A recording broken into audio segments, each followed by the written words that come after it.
Hi guys, இன்னைக்கு நம்ம என்ன பார்க்க போகிறோம்னு பார்த்தீங்கன்னா பீட்சா எப்படி மேக் பண்ண போகிறோம் அப்படின்றத தான் பார்க்க போகிறோம்.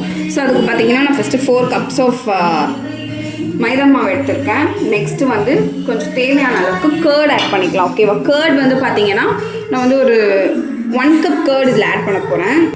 ஸோ பார்த்தீங்கன்னா இதில் நம்ம கேர்ட் ஆட் பண்ணிக்கலாம்.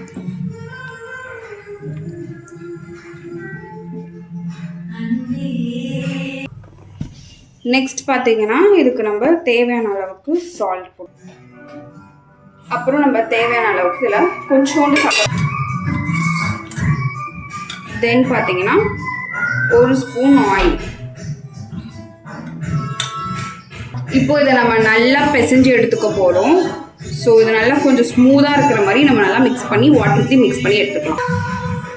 ஸோ இந்த மாதிரி பார்த்தீங்கன்னா நல்லா நம்ம பெரட்டி வச்சுக்க வேண்டியதான். ஸோ இது ஒரு 12 to 15 minutes நல்லா ஊறட்டும். க்ளோஸ் பண்ணி வச்சுருங்க. பார்த்தீங்கன்னா நம்ம ஒரு பேன் எடுத்துட்டோம் பண்ண போகிறோம். இப்போ நம்ம என்ன பண்ண போகிறோம்னு பார்த்தோம்னா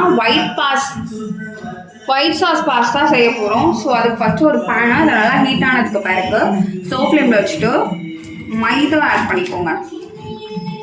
ஓகே, கொஞ்சம் மைதா ஆட் பண்ணி மைதா வந்து நம்ம நல்லா ரோஸ்ட் பண்ணி எடுத்துக்க போகிறோம். ஸோ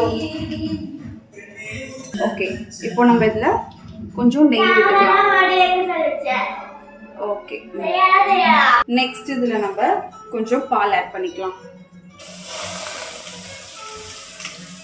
பால் ஆட் பண்ணி கொஞ்சம் நல்லா திக் கன்சிஸ்டன்சிக்கு வரணும். இதுக்கு 1 ஸ்பூன் சுகர் ஆட் பண்ணிக்கிறேன். கூடவே 1 பிஞ்ச் சால்ட் ஆட் பண்ணிக்கலாம்.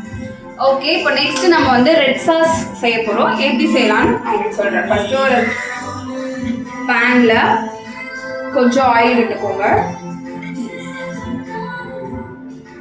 ஓகே, இதில் நம்ம 3 கார்லிக், ஜிஞ்சர் ஒரு துண்டு, ஃபைனாக சாப் பண்ண ஆனியன் 1 இதெல்லாம் போட்டுக்கலாம்.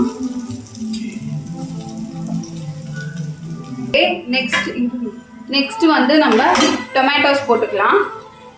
ஓகே கைஸ், இப்போ பார்த்தீங்கன்னா இதில் நம்ம வந்து சில்லி பவுடர் ஆட் பண்ணியிருக்கோம். ஸோ சில்லி பவுடர் போட்டுட்டு இதை நல்லா தண்ணி ஊற்றி நல்லா கொதிக்க விடுங்க.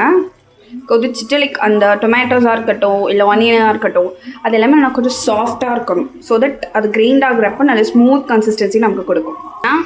ஸோ பார்த்திங்கன்னா இந்த மாதிரி கம்ப்ளீட்டாக இது வந்து ட்ரைன் ஆகியிருக்கணும். வாட்டர் வந்து ட்ரைன் ஆகியிருக்கணும். இப்போ நம்ம ஒரு மிக்ஸி ஜாரில் போட்டுட்டு இது நல்லா ஸ்மூத்தாக அரைச்சி எடுத்துக்கலாம். இப்போ பார்த்திங்கன்னா நம்ம எண்ணெய் ஊற்றி பன்னீர் போட்டுக்கலாம். ஃபுல் பன்னீர்